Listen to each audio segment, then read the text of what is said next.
filannoo sadii qaba warri jallaan nuti aangoo irra keenye waggaa siree irra keenyu siree jala nu dhiitu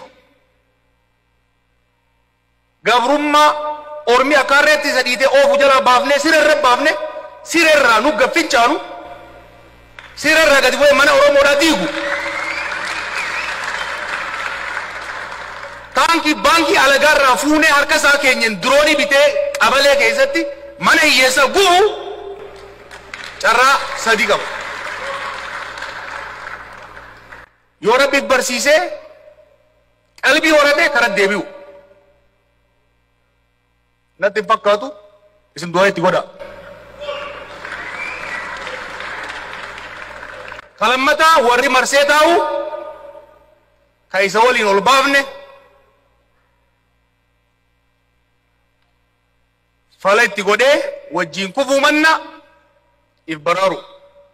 Sadaffaa walitti haxaayamanii dasti biilii keessatti kufuudha jechuudha.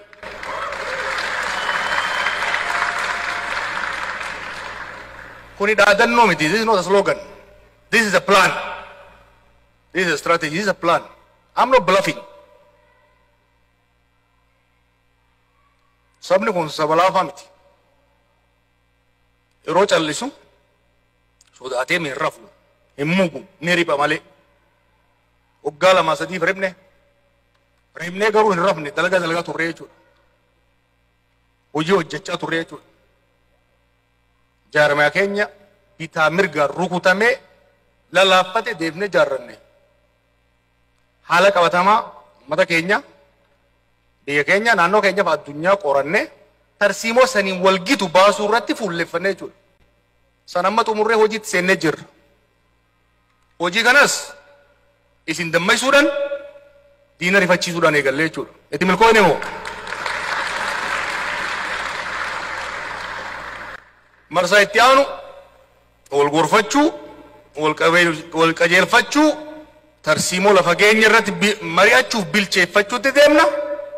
Marsaa sadaffaatti hojii galmaan ga'utti deemna. Fuulleffannaan keenya is about post Abiy Ethiopia. Is about post Abiy Oromia.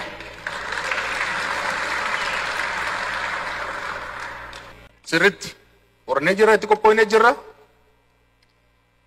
Nu dhaggeeffadha. Bakka isin hin galin nu gaafadha.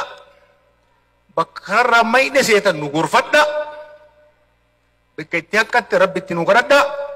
Waliin jirra. Gara fuuldura deemnaa ni milkoo'inaa nagaan na bulaa.